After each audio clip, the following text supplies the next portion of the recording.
السلام علیکم ورحمۃ اللہ وبرکاتہ۔ اشہدو ان لا الہ الا اللہ وحدہ لا شریک لہ واشہد ان محمدا عبدہ ورسولہ۔ اما بعد فاعوذ باللہ من الشیطان الرجیم۔ بسم اللہ الرحمن الرحیم۔ قل تعالوا اتل ما حرم ربکم علیکم اللہ تشرکوا به شیئا وبالوالدین احسانا ولا تقتلوا اولادکم من املاق نحن نرزقکم وإیاہم ولا تقربوا الفواحش ما ظهر منها وما بطن ولا تقتلوا النفس التي حرم الله إلا بالحق ذلكم وصاكم به لعلكم تعقلون ولا تقربوا مال اليتيم إلا بالتي هي أحسن حتى يبلغ أشده وأوفوا الكيل والميزان بالقسط لا نكلف نفسا إلا وسعها وإذا قلتم فعدلوا ولو كان ذا قربى وبعهد الله أوفوا ذلكم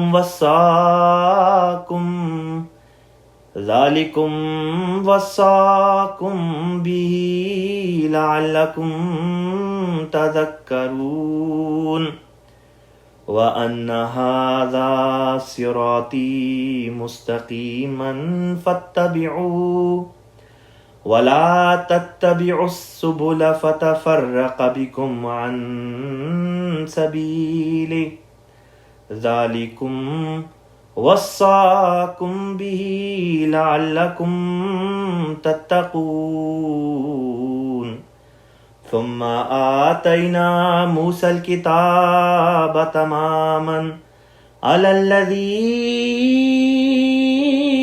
أحسن وتفصيلا لكل شيء وهدى ورحمة لعلهم بلقاء ربهم یؤمنون۔ اللہ تعالیٰ کے فضل اور کرم سے ہم نے کل کی کلاس میں سورۃ الانفال کی آیت 151 151 تک کی تلاوت، لفظی ترجمہ اور تفسیر جو ہے اس کا مطالعہ کر لیا تھا۔ آج سے نیا رکوع شروع ہوتا ہے جو آیت نمبر 152 سے شروع ہوتا ہے، یعنی آیت نمبر 152 سے، جس کی تلاوت اس رکوع کی میں نے ابھی آپ کی خدمت میں پیش کی ہے۔ اب اس رکوع کی پہلی آیت کی طرف چلتے ہیں۔ اس میں اللہ تعالیٰ بیان فرماتا ہے قل، تو کہہ دے، یعنی کہ اے محمد مصطفیٰ صلی اللہ علیہ وسلم آپ کہہ دیجئے لوگوں کو، تعالو، آ جاؤ، اتلو، میں پڑھتا ہوں، اتلو کا مطلب ہوتا ہے میں تلاوت کرتا ہوں، یا یہ کہ میں پڑھ کر سناتا ہوں، ما جو حرم ربکم، تمہارے رب نے حرام قرار دیا ہے، علیکم تم پر، اللہ اللہ جو ہے یہ ان اور لا ان دونوں لفظوں کو ملا کر بنایا گیا ہے، جس کا مطلب ہوتا ہے ان کا مطلب ہوتا ہے کہ، لا کا مطلب ہوتا ہے نہیں، کہ نہیں تشرکو تم شریک کرو بھی اس کے ساتھ شیئا کوئی چیز، یعنی تم خدا کا کوئی شریک نہ ٹھہراؤ، وبالوالدینی اور والدین کے ساتھ احسان کا سلوک کرو۔ یہاں پہ حضور صلی اللہ علیہ وسلم کی ایک حدیث کی طرف ذہن پھرتا ہے۔ آپ صلی اللہ علیہ وسلم ایک دفعہ بیمار تھے اور تکیے پہ ٹیک لگا کے لیٹے ہوئے تھے۔ آپ کے پاس آپ کے بعض صحابہ موجود تھے اور آپ صلی اللہ علیہ وسلم نے ان کو واعظ یعنی نصیحت فرماتے ہوئے یہ الفاظ ارشاد فرمائے کہ سب سے بڑا گناہ خدا تعالیٰ کا شریک ٹھہرانا ہے، شرک۔ پھر فرمایا دوسرے نمبر پر سب سے بڑا گناہ عقوق الوالدین ہے، یعنی والدین کی نافرمانی، اور پھر اس کے بعد تیسرے نمبر پہ آپ نے گناہ جس کی طرف توجہ دلائی وہ جھوٹ تھا، اور آپ نے فرمایا الا وقول الزوری، کہ دیکھو تم جھوٹی بات سے متنبہ رہنا، اس سے خبردار رہنا، جھوٹ نہ بولنا۔ اور بار بار انہی الفاظ کا آپ تکرار کرتے رہے، یہاں تک کہ آپ کے چہرے کا رنگ متغیر ہو گیا، اور جو صحابہ وہاں پہ موجود تھے انہوں نے اپنے دل میں اس بات کی خواہش کی، اور جو راوی اس حدیث کا وہ خود بیان کرتا ہے کہ ہم نے یہ دل میں خواہش کی کہ رسول پاک صلی اللہ علیہ وسلم مزید اپنی جان کو تکلیف میں نہ ڈالیں، بار بار یہی الفاظ دہرا کر، کہ آپ بار بار ایک جوش کے ساتھ یہ کلام فرماتے جاتے، الا وقول الزوری، الا وقول الزوری، کہ دیکھو جھوٹ سے اجتناب کرنا، جھوٹ سے بچ کر رہنا، اس سے خبردار رہنا۔ تو یہ جو قرآن پاک کی آیت تھی، اس سے ذہن اس حدیث کی طرف بھی پھرتا ہے جس میں شرک اور والدین کے متعلق بعض باتیں بیان تھیں۔ پھر اس سے نیچے اتر کے اللہ تعالیٰ نے ایک اور بات کی طرف توجہ دلائی جس کو اللہ تعالیٰ نے حرام قرار دیا ہے۔ فرمایا وَلَا تَقْتُلُوا، اور تم قتل نہ کرو، اولادکم، اپنی اولاد کو، من املاق، املاق کہتے ہیں رزق کی تنگی، یعنی رزق کی تنگی کے خوف سے اپنی اولاد کا قتل نہ کرو۔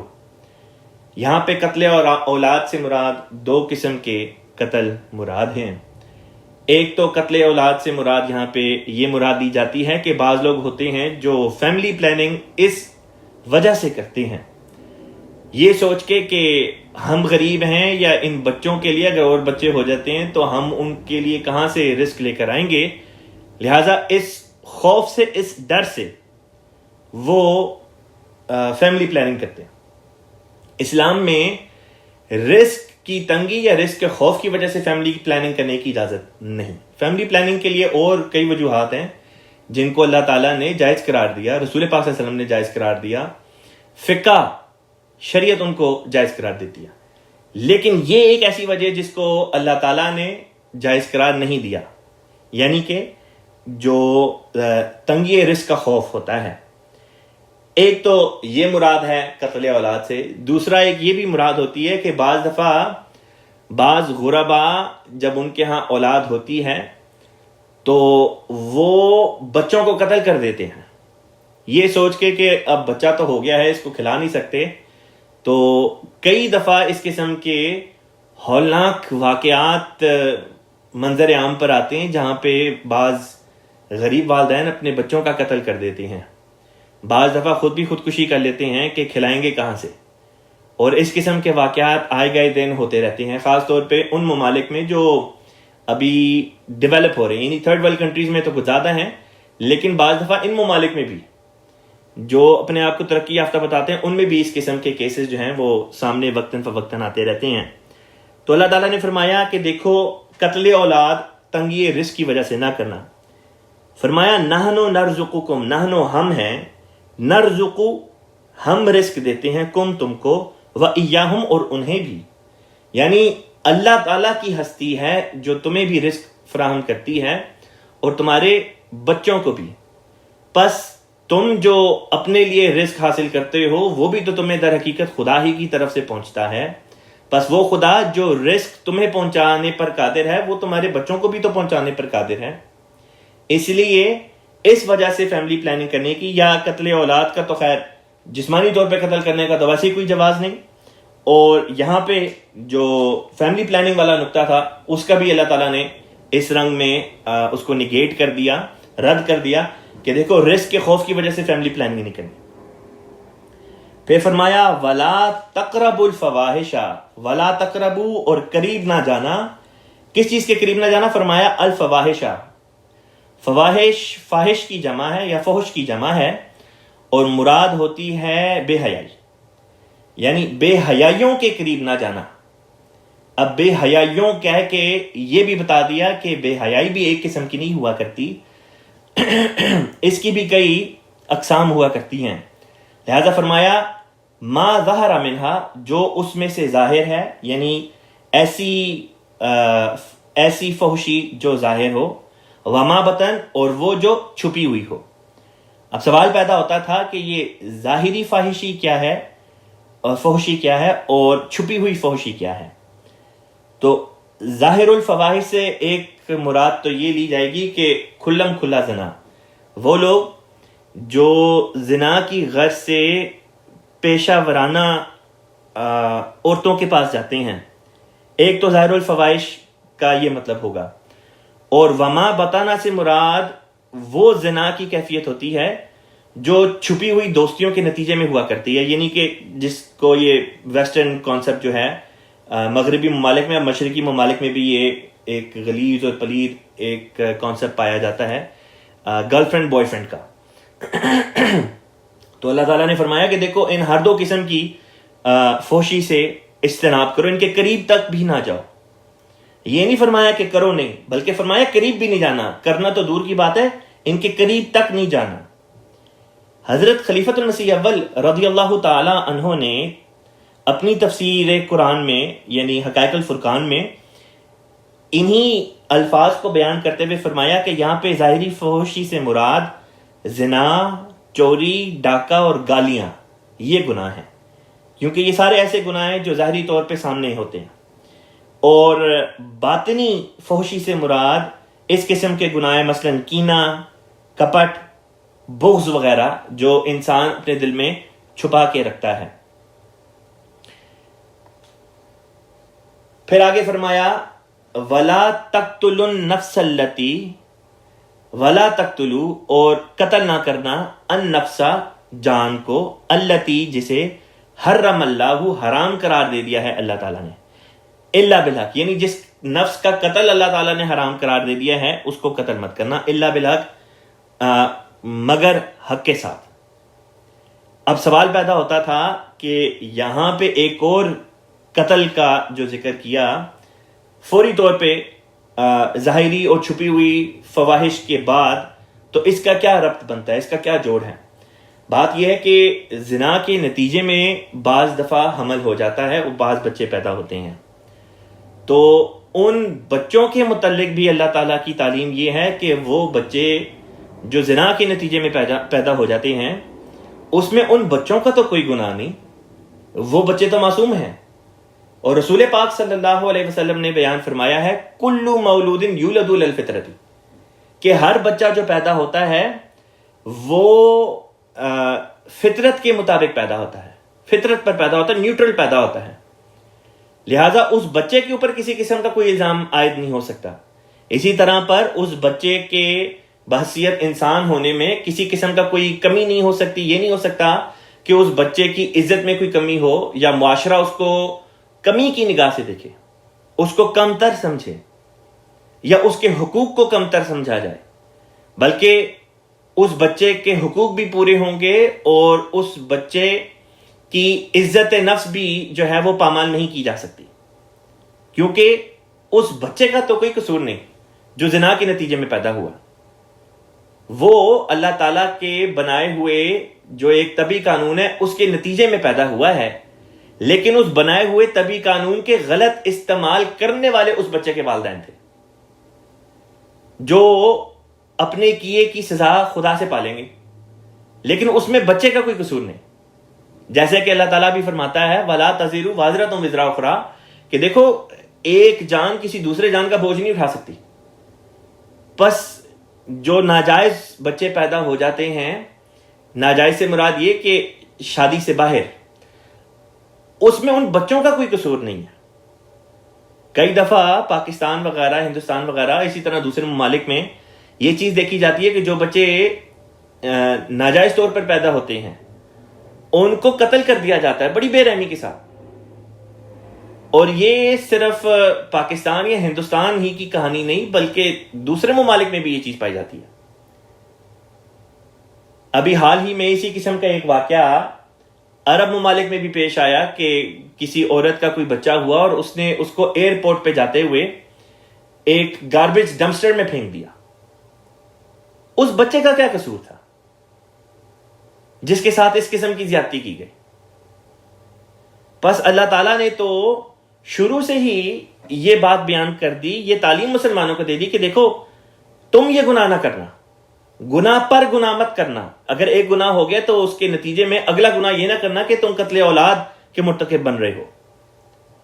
فرمایا ذالکم وصاکم بہ, ذالکم یہ ہے, وصاکم جس کی تاکید کی تم کو, بہ یہ وہ بات ہے جس کی اس نے تاکید کی ہے تم کو, یعنی اللہ تعالیٰ نے. اور کیوں تاکید کی؟ فرمایا لعلکم, تاکہ تم تعقلون, عقل سے کام لو. حضرت خلیفۃ المسیح رابع رحمہ اللہ تعالیٰ نے یہاں پہ ایک فٹ نوٹ دیا ہے, وہ بھی میں پڑھ کے سنا دیتا ہوں.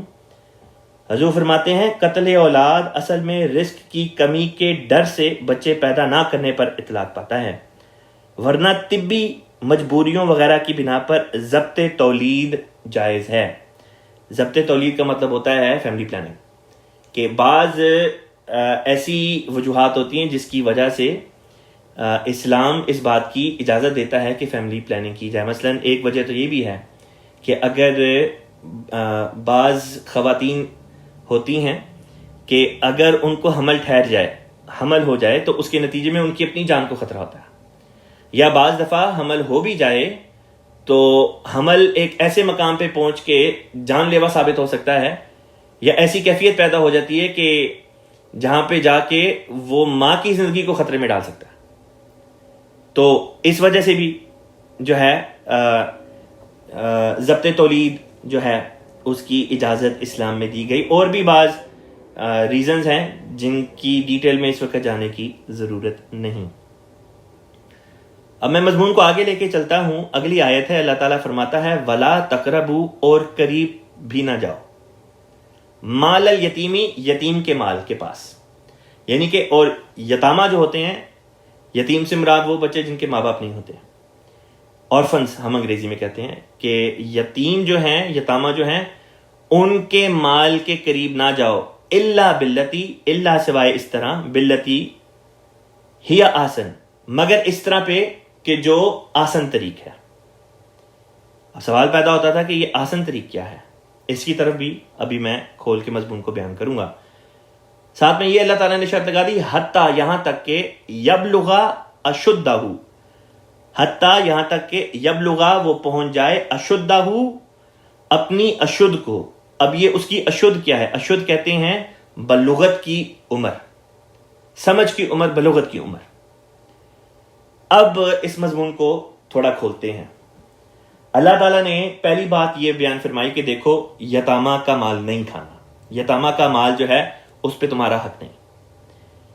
بعض دفعہ دیکھنے میں آتا ہے کہ بعض خاندان ہوتے ہیں کہ جن میں اگر بھائی کی وفات ہو گئی ہے تو اس کے بچوں کو اس کی جائیداد جو ہے وہ بھائی کا حصہ جائیداد کا اس کے بچوں میں منتقل ہونے سے روک دیا جاتا ہے. اور یا یہ کہ اگر بھائی نے خود اپنی جائیداد کوئی بنائی ہوئی ہے تو اس کے اپنے دوسرے عزیز و اقارب اس کے اوپر قبضہ کر لیتے ہیں, اور اس کے بچے جو اب یتیم ہیں ان کو اس میں سے بے دخل کر دیتے ہیں. اس قسم کے کیسز ان ملکوں میں بھی دکھائی دیتے ہیں, دوسرے ملکوں میں بھی دکھائی دیتے ہیں. نہایت تکلیف دہ بات ہوتی ہے. ساتھ میں اللہ تعالیٰ نے یہ بھی بات بیان کر دی کہ دیکھو قریب نہیں جانا یتامہ کے مال کے مگر اس طرح پر کہ جو آسن طریق ہے. اب یتامہ کے مال کے پاس اس طریق پر جانا کہ جو آسن طریق ہے، اس سے کیا مراد ہے؟ اس سے مراد یہ ہوتی ہے کہ یتامہ کا مال خرچ نہیں کرنا، اپنے اوپر نہیں لگانا. ہاں اگر کوئی پروفیٹیبل منافع بخش کوئی انویسٹمنٹ ہو تو یتامہ کے مال کو بڑھانے کے لیے منافع مند یا نفع مند جو انویسٹمنٹ ہوتی ہے اس کے کرنے کی اجازت ہے. لیکن یہ تب تک ہو سکتا ہے حتی یبلغ شدہ ہو، کہ ابھی وہ بچے اپنی بلوغت کی عمر کو نہیں پہنچے، چھوٹے ہیں. لیکن جب بلوغت کی عمر کو پہنچ جائیں تب کیا حکم ہے؟ اللہ تعالیٰ نے ایک دوسرے مقام پہ اسی مضمون کو کھولا ہے.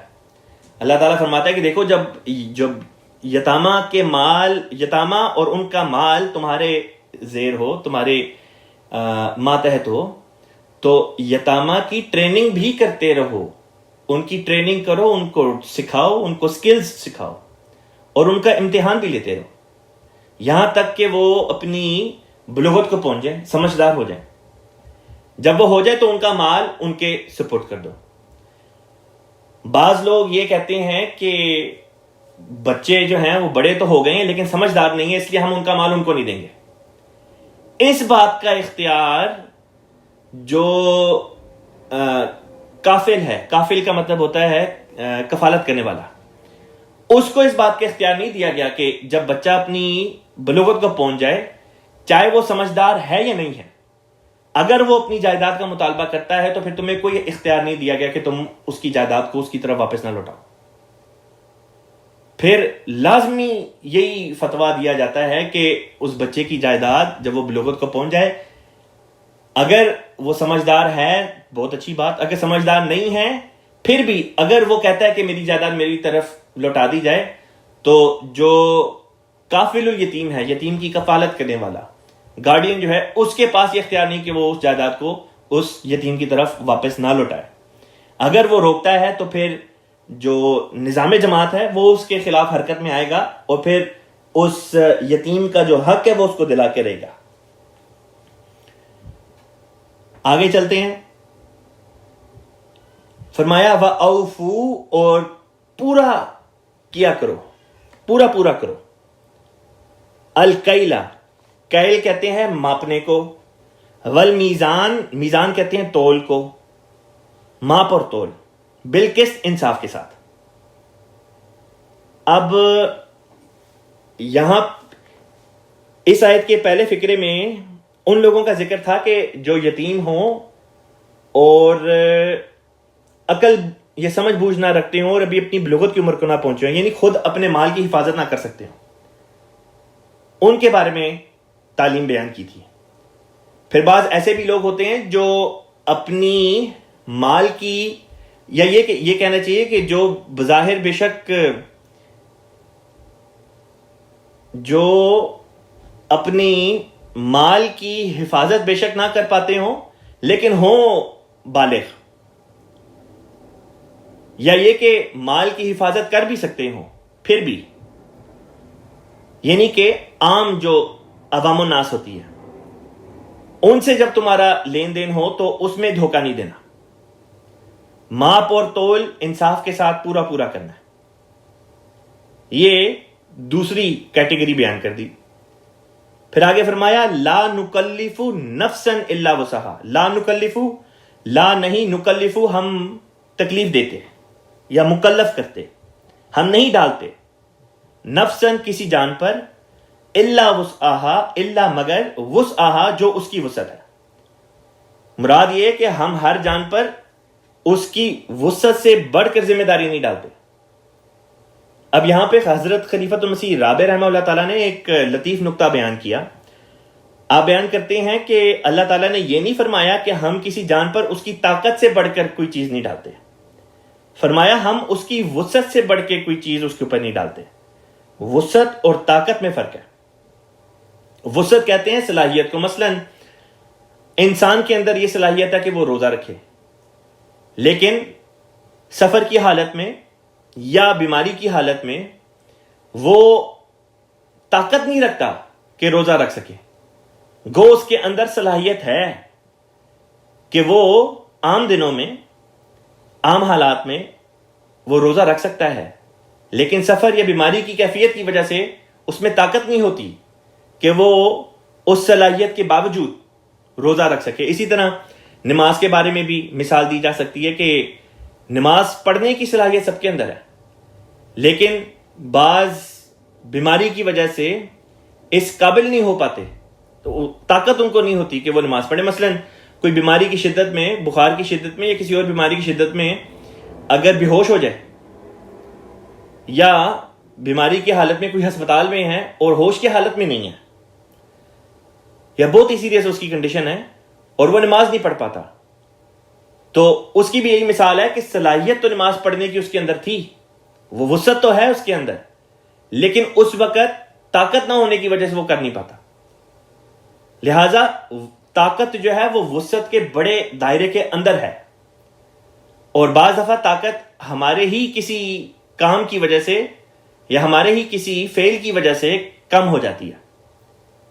اس لیے ہم یہ نہیں کہہ سکتے کہ جب حالات بہت مشکل ہو جائیں تو ہم یہ نہیں کہہ سکتے کہ ہم پر ہماری وسعت سے بڑھ کے اللہ تعالیٰ نے بوجھ ڈال دیا۔ بوجھ اللہ تعالیٰ اتنا ہی ڈالتا ہے جتنے کی برداشت کی صلاحیت ہمارے اندر پہلے سے موجود ہوتی ہے، لیکن بعض دفعہ ہم اپنی طاقتوں کو زائل کر دیتے ہیں، جس کے نتیجے میں وہ بوجھ ہم اٹھا نہیں پاتے۔ فرمایا وَإِذَا قُلْتُمْ، اور جب تم بات کرو۔ پہلے اسی آیت کے شروع میں یتامہ کے مال سے اللہ تعالیٰ نے بحث کو شروع کیا کہ اس کی حفاظت کا ذکر کیا، ان کی انویسٹمنٹ کا ذکر کیا، پھر عام لوگوں کے ساتھ لین دین کا ذکر کیا، پھر اب یہاں پہ اللہ تعالیٰ فرماتا ہے کہ دیکھو اب جب زبان کی باری آتی ہے، وَإِذَا قُلْتُمْ، اور جب تم بات کرو، فَعَدِلُوا، پس عدل سے بات کرو، پس عدل سے کام لو، یعنی کہ عدل کے ساتھ بات کرنی ہے، عدل و انصاف پر مبنی بات ہو۔ وَلَوْ كَانَ ذَا قُرْبَى، وَلَوْ، اور چاہے، كَانَ ذَا قُرْبَى، تمہارا قریبی ہی کیوں نہ ہو، مراد یہ کہ چاہے سامنے تمہارا قریبی رشتہ داری کیوں نہ ہو، بات تم نے عدل و انصاف پر مبنی کرنی ہے، فیورٹزم یا جھوٹ کی گنجائش نہیں۔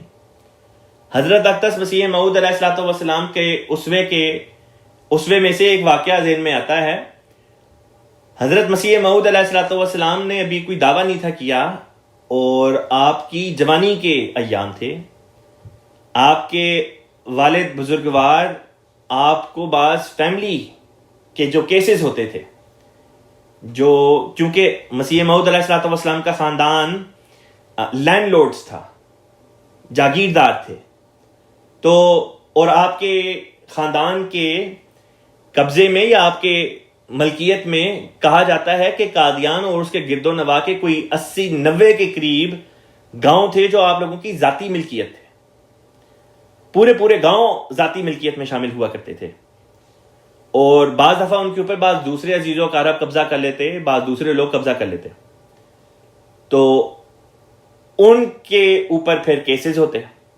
اسی طرح کا ایک کیس تھا جس میں حضرت مسیح موعود علیہ الصلوۃ والسلام کے والد بزرگوار نے آپ کی یہ ڈیوٹی لگائی کہ آپ جائیں اور کورٹ میں حضرت مسیح موعود علیہ الصلوۃ والسلام کے والد کی ریپرزنٹیشن کریں، یعنی اپنے والد کی ریپرزنٹیشن کریں اور خاندان کی ریپرزنٹیشن کریں۔ آپ گئے اور وہاں پہ جو مدعی تھا، یعنی کہ مقابل پر جو لوگ تھے، انہوں نے جج کے سامنے کہا کہ ہم حضرت مرزا صاحب یعنی حضرت مرزا غلام احمد قادیانی علیہ الصلوۃ والسلام کی گواہی قبول کر لیں گے، ان سے گواہی مانگی جائے، وہ بتائیں کہ سچی بات کیا ہے، جو وہ کہیں گے ہمیں منظور ہے۔ ابھی یاد رکھیں کہ مسیح موعود علیہ السلام کا کوئی دعویٰ نہیں تھا، نہ مجدد ہونے کا دعویٰ تھا، نہ امام مہدی ہونے کا دعویٰ تھا، نہ مسیح ہونے کا دعویٰ تھا، نہ نبی ہونے کا دعویٰ تھا، آپ کا کوئی دعویٰ نہیں تھا، جوانی کے ایام تھے۔ اس وقت بھی لوگ جانتے تھے کہ یہ ایک نیک نوجوان ہے اور جھوٹ نہیں بولتے۔ آپ نے سچائی پر مبنی بیان دیا جو آپ کے اپنے خاندان کے خلاف جاتا تھا، جس کے نتیجے میں جو مخالف پارٹی تھی وہ کیس جیت گئے۔ حضرت اقدس مسیح موعود علیہ الصلوۃ والسلام خوشی خوشی قادیان واپس لوٹے، لوگوں نے دیکھا آپ کے چہرے پہ تبسم اور خوشی کو، تو سمجھے کہ کیس جیت کے واپس آ رہے ہیں تو مبارکباد دینی چاہیے کہ مبارک کو لگتا ہے کیس جیت گئے. آپ نے ارشاد فرمایا کیس نہیں جیتے, تو لوگ بڑے حیران ہوئے کہ کیس نہیں جیتے تو پھر یہ تبسم اور خوشی کس بات کی؟ آپ نے فرمایا کہ میں اپنے خدا کی خاطر سچ بول کر آیا ہوں, خوشی اس بات کی. یہ ایک جیتی جاگتی مثال تھی اس آیت کی تفسیر کے طور پہ, جہاں پہ اللہ تعالیٰ نے فرمایا تھا وَإِذَا قُلْتُمْ فَعْدِلُوا وَلَوْ كَانَ ذَا قُرْبَىٰ, اور جب بھی بات کرو تو عدل پر مبنی بات کرو, چاہے سامنے تمہارا قریبی رشتہ داری کیوں نہ ہو. پھر اللہ تعالیٰ نے دل کی بات کر دی, دل سے متعلق ایک حکم کے بارے میں بات کری. فرمایا وَبِعَهْدِ اللَّهِ أَوْفُوا, اور اللہ سے کیا ہوا عہد جو ہے وَبِعَهْدِ اللَّهِ, اور اللہ کا عہد جو ہے اوفو, پورا کرو. اب خدا کے ساتھ جو انسان کے عہد و پیمان ہوتے ہیں ان کا تعلق انسان کے دل سے ہوا کرتا ہے. پس اوپر مال سے بات شروع ہوئی, پھر زبان پہ آئی, اب دل پہ آ گئی کہ خدا اور خدا کے بندے کے درمیان کی جو باتیں ہیں ان میں بھی عدل و انصاف سے کام لینا ہے, ان کو بھی پورا پورا ادا کرنا ہے. پہلی جو باتیں تھیں وہ تھی جن میں انسان کا انسان سے تعلق تھا. یہاں پہ وہ باتیں آ گئیں کہ جس میں انسان کا خدا سے تعلق ہوتا ہے. ذالکم, یہ ہے, وصاکم بہ, وصا اس نے وصیت کیا, نصیحت کی, کم تمہیں, بہ اس ذریعے سے, لعلکم تاکہ تم تذکرون, تم نصیحت پکڑو. اوپر والی آیت کا آخر پہ اللہ تعالیٰ فرماتا ہے لعلکم تاکلون, تاکہ تم عقل سے کام لو. وہاں پہ ظاہری افعال کا ذکر چل رہا تھا, جسمانی افعال کا ذکر چل رہا تھا. یہاں پہ آخری فقرہ جو تھا وَبِعَهْدِ اللَّهِ أَوْفُوا, جس سے پہلے آیا ہے, وہاں پہ چونکہ دل کی کیفیت کی بات تھی کہ دل جو ہے وہ انسان اور خدا کے درمیان کی کیفیت ہے, یعنی دل سے تعلق رکھنے والی باتیں یا خدا سے تعلق رکھنے والی باتیں انسان کے دل سے تعلق رکھتی ہیں. لہذا یہاں پہ نصیحت کا ذکر کر دیا, یہاں پہ عقل کا ذکر نہیں کیا بلکہ نصیحت کا ذکر کر کے بتا دیا کہ یہ وہ باتیں جس کا تعلق اب تمہارے دل کے ساتھ ہے, اگر ان پر عمل نہ کیا تو تمہارا دل گندا ہو جائے گا. حضور صلی اللہ علیہ وسلم کی ایک حدیث ہے, آپ صلی اللہ علیہ وسلم نے فرمایا ان فی الجسد مضغۃ, کہ دیکھو انسان کے جسم کے اندر ایک گوشت کا ٹکڑا ہے, اگر وہ صحیح ہے تو سب کچھ صحیح, اور اگر وہ گندا ہو جائے تو سب گندا ہو جاتا ہے. فرمایا کہ باخبر ہو کے سن لو کہ وہ انسان کا دل ہے, پس دل کو گندا ہونے سے بچانا ہے. آگے مزید مضمون کو اللہ تعالیٰ نے کھولا, فرمایا وَأَنَّا, اور یہ کہ اب یہ جو فقرہ تھا وَأَنَّا, اس کا تعلق پچھلی آیت کے آخری فقرے سے ہے کہ جب یہ نصائح اللہ تعالیٰ نے بیان کر دیں تو صاحب نے فرمایا تھا کہ یہ نصیحتیں جو تمہیں کی ہیں اس لیے کی ہیں تاکہ تم ان سے فائدہ اٹھاؤ, تم نصیحت پکڑو. وَأَنَّا, اور اس لیے بھی, وَأَنَّا, اور اس لیے بھی کہ ہاذا صراطی, ہاذا یہ صراطی میرا راستہ ہے, مستقیمہ سیدھا, کہ یہ میرا سیدھا راستہ ہے. فَاتَّبِعُوهُ, پس اتبعوہ کا مطلب ہوتا ہے کہ پیروی کرو اس کی, یعنی کہ اللہ تعالیٰ نے یہ فرما دیا کہ یہی میرا سیدھا راستہ ہے جس کی ابھی میں نے تمہیں اوپر نشاندہی کر دی ہے, پس اس کی پیروی کرو, اس راستے کی پیروی کرو. وَلَا تَتَّبِعُوا السُّبُلَ, وَلَا, اور نہ کرو یا اور نہیں, تَتَّبِعُوا, تم پیروی کرو, السُّبُلَ, راستے, راہیں, فَتَفَرَّقَ, فتفرقہ کا مطلب ہوتا ہے فا پس تفرقہ, وہ ہٹا دیں گی تم کو, وہ ہٹا دیں گی بکم تم کو, ان سبیلی ہی, ان سے, سبیلی ہی, اس کے راستے سے. مراد یہ ہے کہ اللہ کا راستہ تو سیدھا سیدھا ہے جو اللہ نے بتا دیا. فرمایا اور مختلف جو راہیں ہیں ان کی پیروی اختیار نہ کرو کہ وہ مختلف راہیں بالآخر تمہیں خدا تعالیٰ کے راستے سے ہٹا دیں گی. یہاں پہ ایک نقطہ بیان کرنا چاہتا ہوں. جب ہم تبلیغ کرتے ہیں تو بعض لوگ ہوتے ہیں وہ کہتے ہیں کہ عیسائیت بھی خدا تک پہنچنے کا راستہ ہے, یہودیت بھی خدا تک پہنچنے کا راستہ ہے, ہندو مذہب بھی خدا تک پہنچنے کا راستہ ہے, بدھ مذہب بھی خدا تک پہنچنے کا راستہ ہے, اور اسلام بھی خدا تک پہنچنے کا راستہ ہے.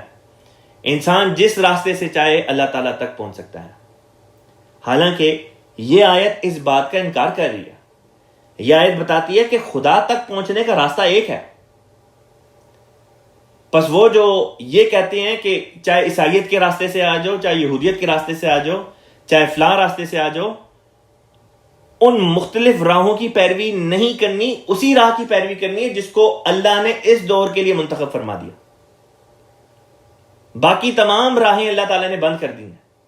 لوگ جو چاہے کہتے رہے، باقی راستوں کے ذریعے سے اللہ تک پہنچنے کا جو ذریعہ تھا وہ اللہ نے بند کر دیا. اللہ تعالیٰ نے فرمایا دوسری جگہ ان الدین عند اللہ الاسلام. اب خدا تک پہنچنے کے لیے دین اسلام ہی وہ واحد ذریعہ ہے، وہ واحد راہ ہے جس پہ چل کے انسان خدا تک پہنچ سکتا ہے. عیسائیت اپنی موجودہ حالت میں اس دور میں خدا تعالیٰ تک پہنچانے کا ذریعہ نہیں بن سکتی. یہودیت اس دور میں اپنی موجودہ حالت میں اللہ تعالیٰ تک پہنچانے کا ذریعہ نہیں بن سکتی. اسی طرح بدھ مذہب اس دور میں اپنی موجودہ حالت میں اللہ تعالیٰ تک پہنچانے کا ذریعہ نہیں بن سکتا. ہاں اپنے اپنے وقتوں میں جب ان کی تعلیمات نہیں تھی بگڑی تب اللہ تک پہنچانے کے راستے یہ ضرور تھے، اب نہیں ہیں. اسلام کے آنے کے بعد یہ نہیں رہے وہ راستے جن کے ذریعے سے اللہ تعالیٰ مل جائے. یہی وجہ ہے کہ اب تمام تر نیکی کے درجے اللہ تعالیٰ نے اسلام کے ساتھ مخصوص کر دیے، اور اسلام کے ساتھ مخصوص کرنے کے بعد اللہ تعالیٰ نے مزید اس کو احمدیت کے ساتھ منسوخ کر دیا. منسوخ نہیں، منسلک کر دیا. اسلام کے ساتھ منسلک کیے اور پھر اسلام کے اندر احمدیت کے ساتھ منسلک کر دیا. حضرت اقدس مسیح موعود علیہ الصلوۃ والسلام نے خطبہ الہامیہ میں ایک فقرہ جو ہے وہ پڑھا، وہ تھا کہ لا ولی بعدی الا الذی هو منی وعلی عہدی، کہ اب میرے بعد کوئی ولی نہیں مگر وہ جو میرے عہد پر قائم ہو اور مجھ سے ہو. مراد یہ کہ اب جس کا تعلق دین اسلام کے اندر حضور صلی اللہ علیہ وسلم کی اطاعت کرتے ہوئے حضرت اقدس مسیح موعود علیہ الصلوۃ والسلام کو مان کر ہے، یعنی مسیح موعود علیہ السلام کی جماعت میں شامل ہو کر ہے، اب ولایت کا درجہ جو نبوت سے نیچے کے درجے جتنے بھی ہیں وہ سارے کے سارے ولایت کے اندر آ جاتے ہیں. فرمایا اب وہ صرف اور صرف اسی جماعت کے اندر ہے. اسلام میں احمدیہ مسلم کمیونٹی کے اندر ہی اب یہ تمام درجے اللہ تعالیٰ نے مخصوص کر دیے.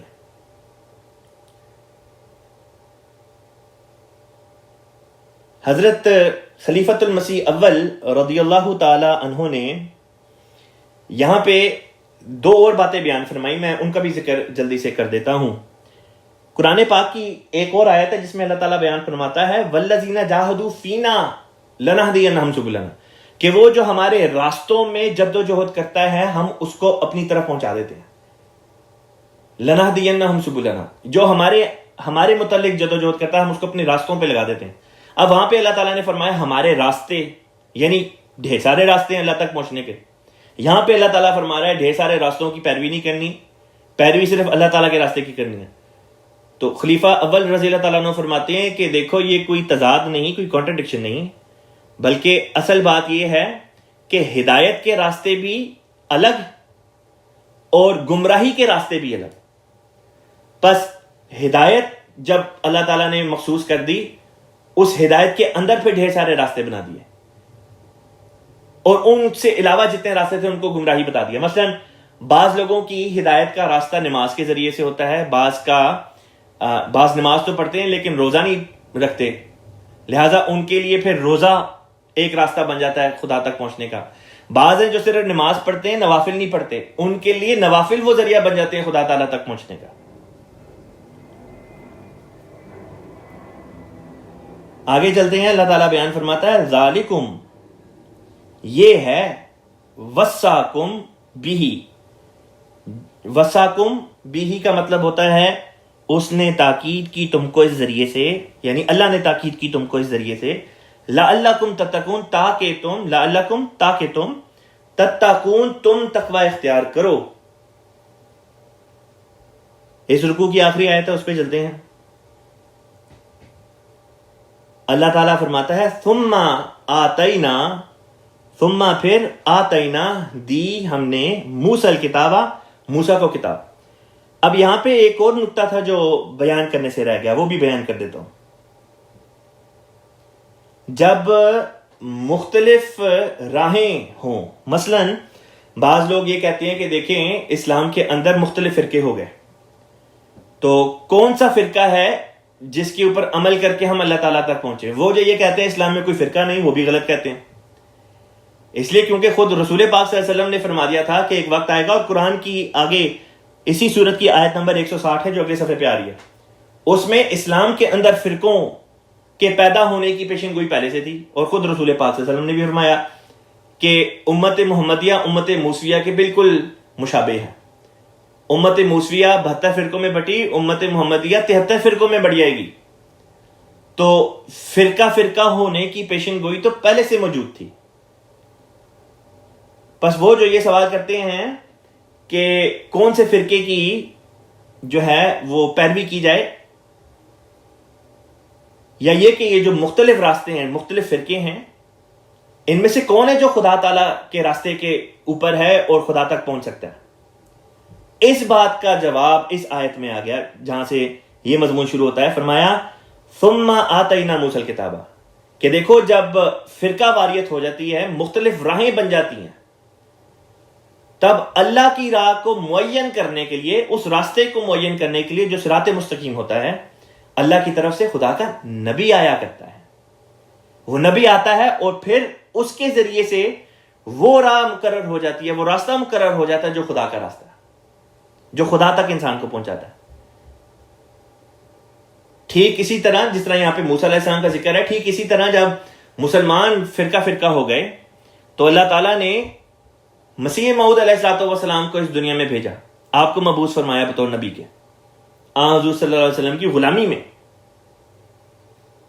اور آپ نے آ کے بتا دیا کہ باقی تمام فرقے غلط راستے پہ ہیں، صحیح بات وہ ہے جو اب میں پیش کر رہا ہوں۔ ٹھیک یہی مضمون اللہ تعالیٰ نے اس آیت میں بیان کیا کہ دیکھو جب مختلف راستے ہو جائیں پھر کیا ہوتا ہے، پھر اللہ تعالیٰ اپنے نبی کو بھیجا کرتا ہے۔ فرمایا ثم پھر آتینا ہم نے دیا موسیٰ الکتابہ موسیٰ کو کتاب، تماماً کا مطلب ہوتا ہے مثلا ایک تو اس آیت کی طرف ذہن جاتا ہے جس میں اللہ تعالیٰ نے فرمایا اتمام نعمت، کہ نعمت کو تمام کیا جاتا ہے۔ ایک اس کا یہ بھی مطلب ہوگا کہ ایسی کتاب اتاری جو ضروریات کو پوری کرتی تھی، تمام کر دیتی تھی، یعنی کہ جو بھی ضرورت ہوتی تھی اس کو پوری کر دیا کرتی تھی۔ الذی اس پر جسے یا جس نے احسنا احسان سے کام لیا۔ اب یہاں پہ یہ مراد بھی لی جا سکتی ہے کہ یہاں پہ ذکر الذی احسنا، وہ جس نے احسان سے کام لیا، سے مراد موسیٰ علیہ السلام کی ذات ہے، کہ اللہ تعالیٰ نے یہ موسیٰ علیہ السلام پر کتاب اتاری کیونکہ موسیٰ علیہ السلام نے احسان سے کام لیا تھا، احسان سے کام لیا کرتے تھے، اور اگر اس کو موسیٰ علیہ السلام کی طرف نہ پھیرا جائے الذی احسنا کو، تو پھر مراد یہ ہوگی کہ یہ کتاب ہر اس شخص کے لیے اتاری ہے، گو اتری موسیٰ علیہ السلام پر ہے لیکن موسیٰ علیہ السلام کے ذریعے سے ہر اس شخص کے لیے اتاری ہے جو احسان سے کام لیتا ہے۔ وَتَفْصِيلًا، اب یہ کتاب کی صفت بیان اللہ تعالیٰ فرما رہا ہے، جس طرح اوپر بتایا تھا تماماً، اسی طرح فرمایا تفصیلاً، اس میں تفصیلات پائی جاتی ہیں، لِكُلِّ شَيْءٍ، ہر چیز کی، وَهُدًى اور ہدایت، وَرَحْمَةً اور رحمت، لَعَلَّهُمْ تاکہ وہ بِلِقَاءِ رَبِّهِمْ، بِلِقَاءِ بی کا مطلب ہوتا ہے پر یا ساتھ، لقائی ملاقات، لقاء کا مطلب ہوتا ہے ملنا یا ملاقات، ربہم ان کے رب کی، یومنون وہ ایمان لے آئیں۔ با محاورہ ترجمہ خلیفہ رابع رحمہ اللہ تعالیٰ نے یوں فرمایا، پھر موسیٰ کو بھی ہم نے کتاب دی جو ہر اس شخص کی ضرورت پر پوری اترتی تھی جو احسان سے کام لیتا، اور ہر چیز کی تفصیل پر مشتمل تھی، اور ہدایت تھی اور رحمت تھی، تاکہ وہ اپنے رب کی لقاء پر ایمان لے آئیں۔ اب یہاں پہ جو اللہ تعالیٰ کی طرف سے کتاب اترا کرتی ہے اس کی 4 اغراض اللہ تعالیٰ نے بیان فرما دی۔ پہلا لفظ پہلی غرض جو تھی وہ تماماً کے لفظ سے بیان کر دی کہ کتاب اللہ تعالیٰ کی طرف سے نازل ہوا کرتی ہے اس غرض سے کہ اتمام نعمت ہوا کرے، کہ اللہ تعالیٰ کی نعمت جو ہے وہ پوری انسان کو عطا کی جائے۔ دوسری غرض کتاب کو نازل کرنے کی یہ ہوا کرتی ہے تفصیلاً لکل شیء، کہ اس میں اس دور سے متعلقہ ہر قسم کی جو ضرورت ہوتی ہے وہ اس کی تفصیل اتار دی جائے. مثلا تفصیلاً لکل شیء جب موسیٰ علیہ الصلوۃ والسلام پہ نازل ہونے والی کتاب کے لیے لفظ استعمال ہوگا تو مراد یہ نہیں ہوگی کہ رہتی دنیا تک کے لیے جو جو مضمون تھے سب کے سب اللہ تعالیٰ نے تورات میں اتار دیے. مراد صرف اتنی ہوگی کہ موسیٰ علیہ السلام کے زمانے میں جن جن باتوں کے نازل ہونے کی ضرورت تھی ان ضروری باتوں کو، تمام ضروری باتوں کو اللہ تعالیٰ نے تورات میں نازل کر دیا، اس کتاب میں جو موسیٰ علیہ السلام پہ نازل ہوئی. لیکن شریعت قرآن یعنی شریعت محمدیہ کا جب ذکر آئے گا تو اس میں ذکر یہ ہوتا ہے کہ محمد مصطفیٰ صلی اللہ علیہ وسلم کی کتاب جو اللہ تعالیٰ نے آپ کو دی، قرآن پاک، وہ کسی قوم سے مخصوص نہیں، نہ ہی کسی مخصوص زمانے کے لیے، بلکہ وہ رہتی دنیا تک کے لیے. لہٰذا اس میں جو تفصیل بیان کی جائے گی وہ ایسی ہوگی جو رہتی دنیا تک کے لیے. موسیٰ علیہ السلام کی شریعت میں تو تفصیل سے مراد صرف وہ باتیں تھی جو ان کی قوم اور ان کے زمانے سے تعلق رکھتی تھی. قرآن میں جو تفصیلات اللہ تعالیٰ نے بیان کی، مثلا کئی جگہ پہ اللہ تعالیٰ بیان کرتا ہے فصلنا الآیات، ہم نے آیات کو کھول کھول کر بیان کیا. وہاں پہ مراد یہ ہوتی ہے اس مضمون کی کہ ہر قسم کی چیز جو انسان کی روحانی ترقی کے لیے ضروری تھی قرآن پاک میں ہر وہ چیز بیان کر دی، چاہے جس زمانے سے بھی وہ تعلق رکھتی ہو. تیسری غرض کتاب کے نازل ہونے کی یہ ہوتی ہے کہ وہ لوگوں کو صداقت یا سچائی کے راستے کی طرف رہنمائی کرے، یعنی ان کی ہدایت کا موجب بنے. اور چوتھی غرض کتاب کے نازل ہونے کی ہوتی ہے کہ وہ رحمت ہو. مثلا مراد یہ بنے گی کہ وہ لوگ جو اس کتاب پر ایمان لائیں، کتاب پر ایمان لانے کے نتیجے میں اللہ تعالیٰ کی طرف سے نازل ہونے والے مختلف انعامات سے فائدہ وہ اٹھانے والے ہوں. تو یہ چار اغراض ہیں جو کتاب کے نازل کیے جانے کی اللہ تعالیٰ نے اس آیت میں بیان کر دی. لعلہم، تاکہ وہ بلقاء ربہم یؤمنون، اپنے رب کے ساتھ ملاقات پر ایمان لے آئیں. یہاں پہ یہ رکوع ختم ہوتا ہے. اب میں اگلے رکوع کی تلاوت کرتا ہوں، پھر انشاءاللہ تعالی اس کی پہلی آیت کی طرف واپس لوٹ کر آتے ہیں. اعوذ باللہ من الشیطان الرجیم. وَهَذَا كِتَابٌ أَنزَلْنَاهُ مُبَارَكٌ فَاتَّبِعُوهُ وَاتَّقُوا لَعَلَّكُمْ تُرْحَمُونَ. أَن تَقُولُوا إِنَّمَا أُنزِلَ الْكِتَابُ عَلَى طَائِفَتَيْنِ مِن قَبْلِنَا وَإِن كُنَّا عَن دِرَاسَتِهِمْ لَغَافِلِينَ.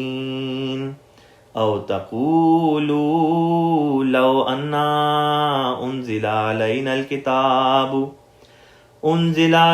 الْكِتَابُ لَكُنَّا أَهْدَىٰ مِنْهُمْ فَقَدْ جَاءَكُمْ بَيِّنَةٌ مِّن رَّبِّكُمْ وَهُدًى وَرَحْمَةٌ فَمَنْ أَظْلَمُ مِمَّنْ كَذَّبَ بِآيَاتِ اللَّهِ وَصَدَفَ عَنْهَا. سَنَجْزِي الَّذِينَ يَصْدِفُونَ عَنْ آيَاتِنَا سُوءَ الْعَذَابِ بِمَا كَانُوا يَصْدِفُونَ. هل ينظرون إلا أن تأتيهم الملائكة أو يأتي ربك أو يأتي بعض آيات ربك. يوم يأتي بعض آيات ربك لا ينفع نفسا إيمانها لم تكن آمنت من قبل أو كسبت في إيمانها خيرا قل انتظروا إنا منتظرون. إن الذين فرقوا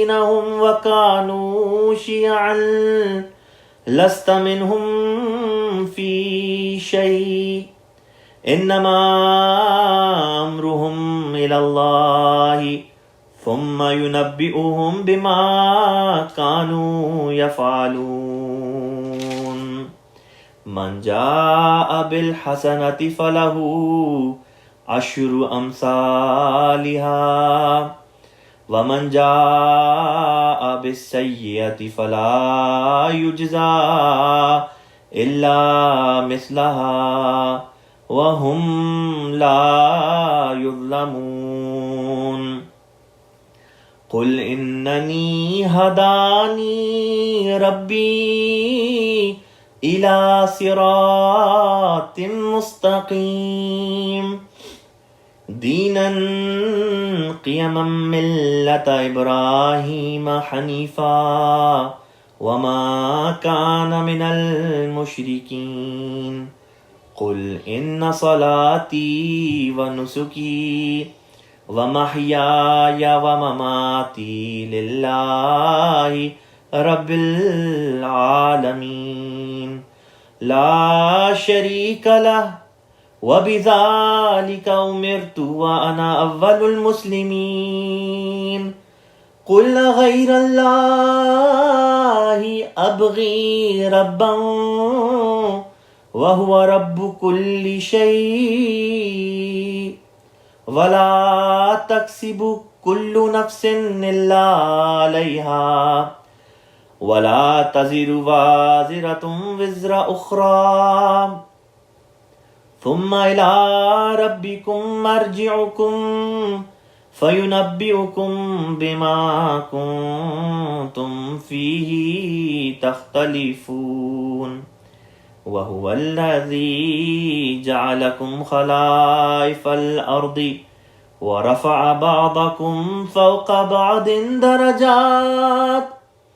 درجات ليبلوكم فيما آتاكم إن ربك سريع العقاب وإنه لغفور رحیم۔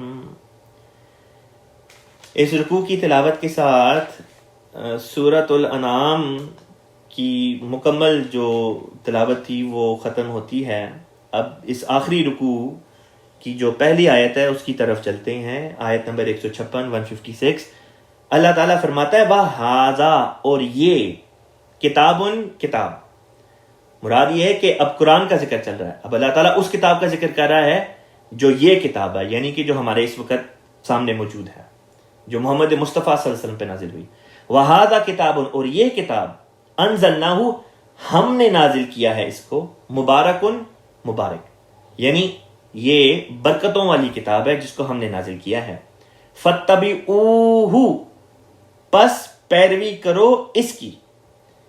اتبعو یا اتبعو جو ہے، اتبعو یہ فعل امر ہے، امر کا صیغہ ہے، یعنی حکم دیا جا رہا ہے سب کے لیے، جمع کا صیغہ ہے کہ سب پیروی کرے ہو اس کی۔ واتقوا، اور تقوی اختیار کرو، لعلکم، تاکہ تم ترحمون، تم رحم کیے جاؤ۔ اگلی آیت ہے اللہ تعالیٰ بیان کرتا ہے ان تقولو، ان کے تقولو تم کہہ دو، انما یقیناً، انما کا مطلب ہوتا ہے یقیناً، انزلہ نازل کی گئی، الکتاب، انزل الکتاب کتاب نازل کی گئی، علی طائفتین دو گروہوں پر، علی پر، طائفتین یہ طائفہ سے بنا ہے، طائفہ کہتے ہیں گروہ کو، طائفتین دو گروہ، من قبلنا ہم سے پہلے۔ ترجمہ یوں بنے گا کہ اس کتاب کی پیروی کرو جو مبارک کتاب ہے، ہم نے نازل کی ہے۔ نتیجہ یہ ہوگا کہ جب تم تقوی اختیار کرو گے تو تم پر رحم کیا جائے گا، ورنہ کہیں ایسا نہ ہو کہ تم یہ کہہ دو کہ کتاب جو تھی وہ تو دو گروہ، ہم سے پہلے دو گروہوں پہ نازل ہوئی۔ اب اس فکرے کا کیا مطلب بنتا ہے، اور یہ کون ہے جو یہ کہیں گے؟ مراد تھی اہل عرب، مخاطب اہل عرب ہیں کہ اگر قرآن پاک نازل نہ ہوتا عربوں میں تو ممکن تھا کہ عرب یہ بہانہ لگا جاتے کہ شریعت تو جو ہے وہ دو گروہ، ہم سے پہلے دو گروہوں کے اوپر نازل ہوئی ہے جن کا ہمیں پتہ ہے، ہم پہ نازل نہیں ہوئی، لہذا ہم قابل مواخذہ نہیں ٹھہرائے جا سکتے۔ اب یہ سوال پیدا ہوتا تھا کہ یہاں پہ ایک کتاب اور دو گروہوں کا ذکر کیا گیا ہے کہ انزل الکتاب، کتاب نازل کی گئی علی طائفتین، دو گروہوں پر۔ اب اس جملے کے دو مطلب بن سکتے ہیں۔ ایک مطلب تو یہ بنتا ہے کہ اگر ایک کتاب اور دو گروہ مراد لیے جائیں تو مراد یہ ہوگی کہ ایک کتاب سے مراد ہے شریعت کی کتاب اور دو گروہوں سے مراد ہوں گے یہود اور نصارہ۔ اب نصارہ کی الگ سے کوئی شریعت کی کتاب نہیں، انجیل شریعت کی کوئی کتاب نہیں۔ عیسائی بھی جو ہیں وہ موسیٰ علیہ السلام کی الہی شریعت کے اوپر ہی عمل کرتے تھے۔ خود عیسیٰ علیہ السلام نے جو موجودہ انجیل ہے اس میں ان کا اقرار نامہ موجود ہے کہ میں موسیٰ علیہ السلام کی شریعت کو منسوخ کرنے نہیں بلکہ اسی کے اوپر عمل کرنے اور عمل کروانے کے لیے آیا ہوں۔ پس پتا چلا کہ اگر ایک کتاب مراد لینی ہے تو مراد یہ ہوگی کہ شریعت کی کتاب جو موسیٰ پہ نازل ہوئی اسی کی پیروی دو گروہ کرتے ہیں، وہ یہود اور نصارہ ہے۔ ایک زاویے سے یہ ترجمہ بنتا ہے، دوسرے زاویے سے ترجمہ یوں بنے گا کہ شریعت کی کتاب دو گروہوں پر اتری ہے۔ ایک شریعت تو وہ ہے جو یہود و نصارہ کی شریعت کی کتاب ہے جس کو عرب جانتے تھے، جانتے سے مراد یہ کہ وہ اس بارے میں جانتے تھے کہ ان پر کتاب نازل ہوئی، یہ نہیں تھے جانتے کہ اس کتاب میں ہے کیا۔ اسی طرح پر ایک اور قوم تھی جس کا اہل عرب کا ان سے واسطہ پڑتا تھا اور وہ مشرق یعنی ایسٹ میں آباد تھے اور وہ فارسی سلطنت تھی، اہل فارس کی سلطنت۔ اور اہل فارس کا جو مذہب تھا وہ زرتشتی مذہب تھا، اور زرتشتی مذہب والے بھی مانتے ہیں کہ ان کے اوپر ان کے ہاں بھی ان کے نبی پر بھی حضرت زرتشت پہ ان کے ہاں بھی ایک شریعت کی کتاب موجود تھی جس کو یہ زند اوستا کہتے تھے۔ تو یہ دو مختلف جو ہیں زاویے پیش کیے جا سکتے ہیں۔ اگر ایک کتاب اور دو گروہ مراد لینے ہیں تو مراد ہوگی کہ شریعت کی کتاب جو موسیٰ علیہ السلام پر نازل ہوئی یعنی تورات، اور دو گروہ مراد ہوں گے یہود و نصارہ۔ اور اگر دو الگ الگ کتابیں دو گروہوں کی طرف مراد لینی ہے تو مراد ہوگی کہ یہود و نصارہ کی شریعت کی کتاب جو ان پر نازل ہوئی اور اہل فارس یعنی زرتشتی مذہب والوں کے اوپر جو ان کی شریعت کی کتاب تھی وہ، کہ اہل عرب انہی دو کا ذکر کر سکتے تھے کہ یہ ہیں جن کے بارے میں ہمیں پتا کہ ان کو ہدایت دی گئی تھی، ان کو کوئی کتاب دی گئی ہے۔ وَإِن كُنَّا، وَإِن اور اگر، كُنَّا ہمیں، كُنَّا کا مطلب ہوتا ہے ہم تھے، كُنَّا ہم تھے، عن دراستہم، عن سے دراستہم، دراست کہتے ہیں درس سے یہ لفظ نکلا ہے، دراست کا مطلب ہوتا ہے پڑھنا، دراستہم ان کے پڑھنے سے، اور ہم ان دو یا ان قوموں کے پاس جو تعلیم دی گئی تھی ان کو اس کے پڑھنے سے لغافلین، یقیناً غافل تھے، بالکل بے خبر تھے۔ ہمیں نہیں تھا پتا کہ یہ لوگ جن کے اوپر یہ شریعتیں نازل ہوئی تھی ہم سے پہلے وہ شریعتیں کیا تھیں اور وہ کس طرح سے پڑھا کرتے تھے، بس اتنا پتا تھا کہ ان کے اوپر کتابیں نازل ہوئی ہیں۔ آج کی کلاس کو یہیں پہ ختم کرتے ہیں، باقی کا انشاءاللہ تعالی جو اس سورت کا بقیہ مضمون ہے اس کو آپ کوشش کر کے کل انشاءاللہ مکمل کر لیں گے۔ آخر میں میرے ساتھ درود شریف پڑھ لیں، اللہم صلی علی محمد وعلی آل محمد کما صلیت علی ابراہیم وعلی آل ابراہیم انک حمید مجید، اللہم بارک علی محمد وعلی آل محمد کما بارکت علی ابراہیم وعلی آل ابراہیم انک حمید مجید۔ اجازت دیں کل تک کے لیے، السلام علیکم ورحمۃ اللہ وبرکاتہ۔